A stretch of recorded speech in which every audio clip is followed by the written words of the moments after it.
Julie, that was great fun. You should do it again. Definitely we started from zero, but within a year or so now we have about like 42 people working with us. You look at Microsoft, Bill was very well supported. At what stage should a company consider forming a board? Hey everybody, welcome back to my podcast. Today we have an amazing guest, Julie. Julie, why don't you tell everybody about yourself and let everybody know exactly what you do. Hi, I'm Julie Garland-McClellan, and Nazmul, it's a pleasure to be here with you. I'm really looking forward to our conversations. I'm a boardroom specialist, so I have spent the last 25 years working with a range of different boards, from small, high-growth entrepreneurial companies, government sector boards, regulatory boards, and also, of course, the big daddy of them all, the big listed boards. So my expertise is in helping boards to build better companies and to manage the practical side of governance without getting bogged down. Fantastic. Would love to know exactly when you thought of starting a director's dilemma, right? What inspired you to start that? Well, I'd had my business for about 4 years. I'd been full-time working on the business, and everybody was saying, Julie, you need a newsletter, you need a newsletter. And everybody I spoke to who was a company director said, Julie, I need another newsletter about as much as I need another hole in my head. It was not a popular idea. And if you talk to people now, they will tell you, my inbox is overflowing. I don't want any more newsletters. So I was teetering about, should I do it? Should I not do it? And then one day I had a problem. I had a client that I was advising. They were in a situation and I didn't really know what to do. So I wrote it down and sent it to 8 of my friends who also happened to be board experts and consultants. And they all sent me back 8 different answers for what this person could do. And after reading the 8 different answers, I picked a little bit here and a little bit there and made up some myself, just like a typical consultant, and helped my client through the problem they were facing. But then I thought, these people have been so generous. So I wrote the 8 answers down. I took away the name of who'd done them, and I sent it back to the 8 people and said, thank you so much. Here are all the different answers I got from the people I asked for help, and here's what I did. And they wrote back and said, Julie, that was great fun. You should do it again. And I thought, so they don't want a newsletter where I tell them what I think they should know. What they want is the experience and the development of going through a boardroom situation in a practical manner, and the experience of seeing how other people would face that. So then I created the Director's Dilemma, and every month it's just a dilemma. A dilemma is simply a problem with more than one correct answer. So every month it's just a problem a director has, and there are different ways to approach it. And 3 people give their responses. And for the last year and 3 months, ChatGPT has also been invited to respond. ChatGPT is getting better, is about the best I can say. Sometimes it has a good idea. Often it has some very dangerously wrong ones. And that's exactly why we need to work with somebody like you, right?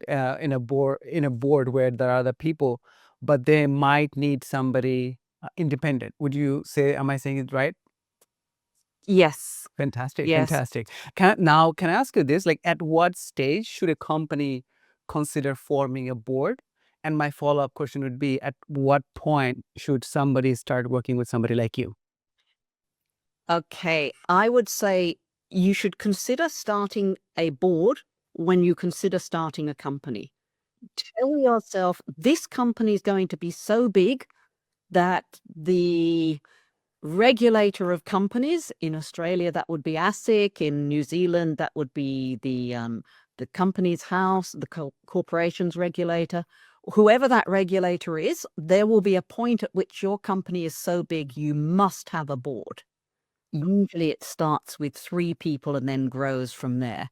So act as if that's what's going to happen and start thinking about, well, when I am this big and I need 2 people beside me who will take on responsibility for what the company does. When you're a director, there's this rule in law that anything the company does, either you did or you caused or you allowed. So you're on the hook. So think about who are 2 people I trust to be on the hook with me for this company. And how does this company have to behave and grow and develop for the sort of people I want to feel confident that they can come on the board with me? And if you have the vision of this is the board I want, these are the sorts of people I want, you don't actually have to implement it, but it starts to guide your decisions so that you don't wind up when the first person says, "Oh, I'll invest 50,000." And you go, "Oh, good." And they say, "I want a seat on the board." They might have nothing to offer you apart from money. And if your board is full of people who've got nothing to offer but money and whose main interest is keeping an eye on my investment, is the way they put it. And they'll tell you, "Oh, you don't need somebody who's an expert in your product or somebody who's an expert in taking a digital product and scaling it internationally." Of course you need those people. Um, you don't actually need people to keep an eye on the investment because if you're honest, um, it's very easy to report to people. So thinking about how do I get the expertise I need if I absolutely am over a barrel and I need the money and I have to put shareholders on the board, how do I get shareholders who've got expertise to offer that's going to be useful? And if I can't get shareholders who've got expertise to offer, can I create an advisory board with the expertise I need to grow the business?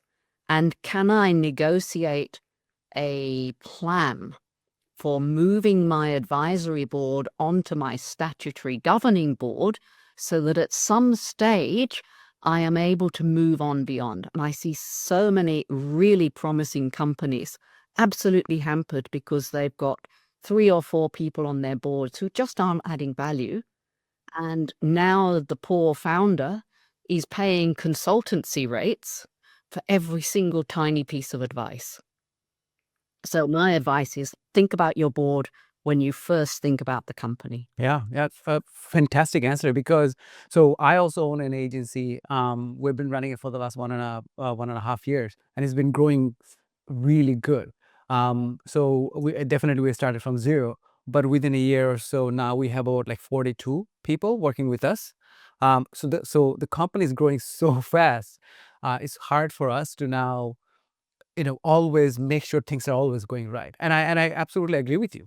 Um, that you definitely need people, in around you who can give you good advice. Now, when you say the moment you form a company, you should think about forming the board, I was a little moved because I think we always kind of do that, but not intentionally, right? As you mentioned, you get investors on board and they become a board member. Maybe they just want to see if things are actually working or not, if the money is safe or not. But yeah, you're absolutely right that people should think about forming a board when we start the company. Now, can I ask you this? When is it the right time? In a way, you already answered this question, but can I ask you this? Like, when is it the right time for a board or a company to start working with somebody like you? I understand the dilemma part, but would you say that if the board is having dilemma with these kind of things, that's when they should start working with you? What's your take on it? Um, Hopefully you get so big that you get listed and the stock exchange starts saying, right, you've got to comply with all of this. And that's a great point to call on me or somebody like me and say, right, I've grown to the point where regulators are taking an interest in my governance. Or I've got a private equity or a venture capital firm. And those guys often like to put someone on your board and they ask for a lot of the what I call procedural governance. You've got to have this many meetings. You've got to give us these reports. We've got to have, and that's fine, but it doesn't help you grow the business. So actually at that point, sitting down when you've got your board formed and saying, okay, these are the things the board has to do. We have to have a strategy. We have to have resources to implement. We have to manage the risks that come with the strategy. We have to provide accountability and reporting, and we have to manage our CEO, which is kind of good fun because the CEO is usually the founder. And so managing that person is really important in a small, early stage company, making sure that they're properly, there's no such thing as the perfect CEO. It doesn't exist. It's a myth. So making sure that they're properly supported. And this is where I think if you look at Microsoft, Bill was very well supported. And when he got to the point where he was really not doing a terribly good job of being CEO, and the board just moved him to one side and said, look, you're really good. You be chief technology officer, and we'll bring in this other person, and he'll be CEO. And in came Steve Ballmer, and he was a brilliant CEO. He was a great salesperson. It was what the company needed at the time. And my hunch would be, I haven't seen his job description. They wouldn't show it to me. But my hunch is that somewhere on there is teach Bill how to be a good CEO. And he did.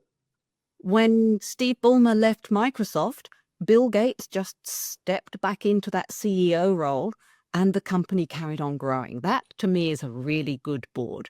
You look at Apple, they didn't properly support and supervise Steve Jobs.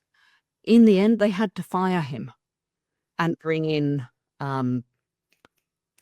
Ives, who set structures, policies, processes, procedures, all of the stuff you need for a larger company. And then, when he got all of that stuff, but he hadn't grown the company very much, they brought Steve Jobs back. They were very lucky they could still get him. A lot of CEOs would, if you invited them back after you'd fired them, they'd say things that I'm not allowed to repeat on podcasts. So, the most polite response you'd normally get would be go for a long walk on a short jetty. So, yeah, you want a board that's going to support you. It's a good idea as soon as you've got your board to sit down and have a talk about, well, what are we going to do? What is the CEO doing? How are we handling our investors? How are we handling the other information we need? And really plan your board's operations. Can I ask you this? So absolutely, I understand that somebody or a company should definitely think about working with you when they're almost going public or after the public, if I'm saying it right. What about the mid-sized companies? What are the dilemmas? I'm sure you talk with many founders. Can you talk about a few dilemmas that they kind of go through that are very obvious to you right now? But they always come to you and say, hey, what do we do about this or do about that when it comes to the mid-sized companies? Yeah, I think as well, government loves to talk about small enterprise, mid-sized enterprise, large enterprise. They're so different. Within the same, there's a big difference, for example, with a medium-sized family business that was established with a view that the children of the founder were going to move on and become senior executives and then directors of that company. You create, therefore, a board that is going to look after the kids, that's in the nicest possible and most respectful way, but that's going to really be looking for the benefit of the family as well as the benefit of the company. So you're creating quite a different board for a different reason. And that board will actually shun some opportunities because they say, look, we could grow, but we'd have to bring in external capital, other shareholders. We'd lose control. And that's not what this game is all about. Or you might find that you've got a company exactly the same size in terms of dollars, but it's been founded by someone who's in their 30s. They want to take whatever it is they do to become the world's best at doing that. They're not so interested in owning 100% of it in 20 years' time. That's not the game. So now you're looking for a board. Yeah, you want a board that's going to support the founder, but you also want a board that's going to be investment grade. That when a PE or a VC looks at you, they say, "Ah, that person's on your board? Yeah. Okay, we feel confident. We still want to look at the numbers. We still want to check things, but we feel confident now because that's who's on your board." And so it's the same size company, but completely different philosophy. So always be thinking about what is my vision for the company, and then what is my vision for a board that is best for that.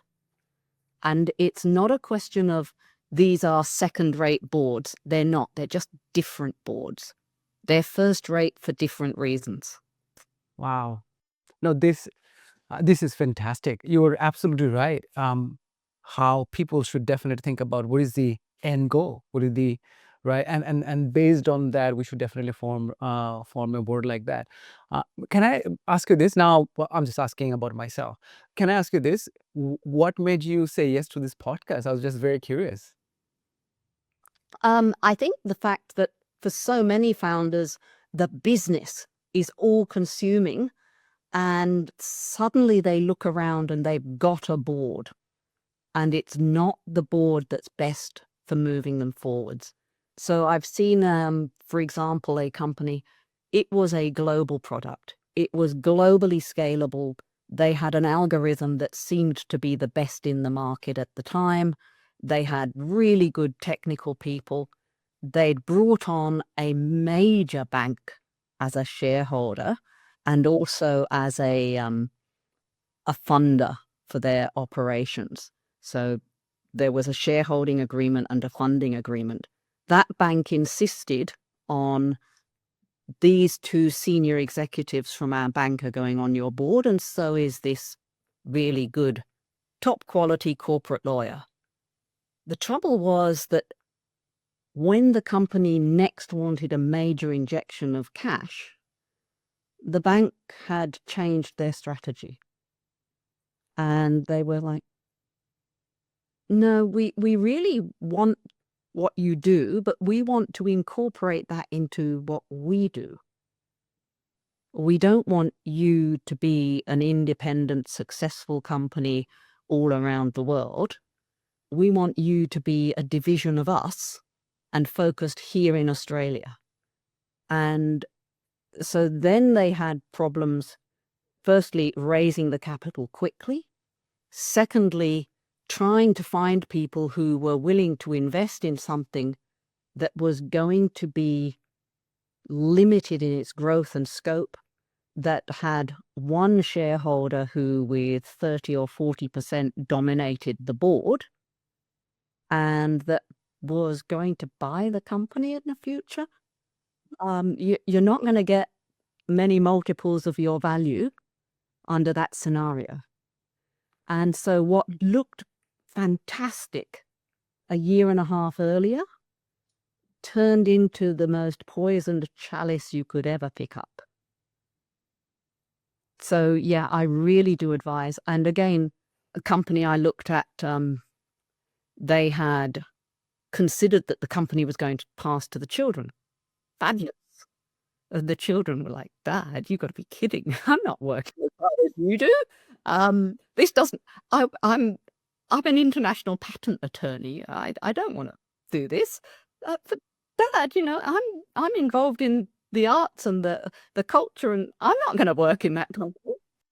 Oh, this was fantastic, Julie. This was really eye-opening for me, and I'm sure it was eye-opening for a lot of people. Julie, one more time, thank you so much for being on this podcast. If you're listening to this podcast on any of the podcast platform, do follow us. If you are watching this podcast on YouTube, please hit that like button and subscribe. Julie, one more time, thank you so much.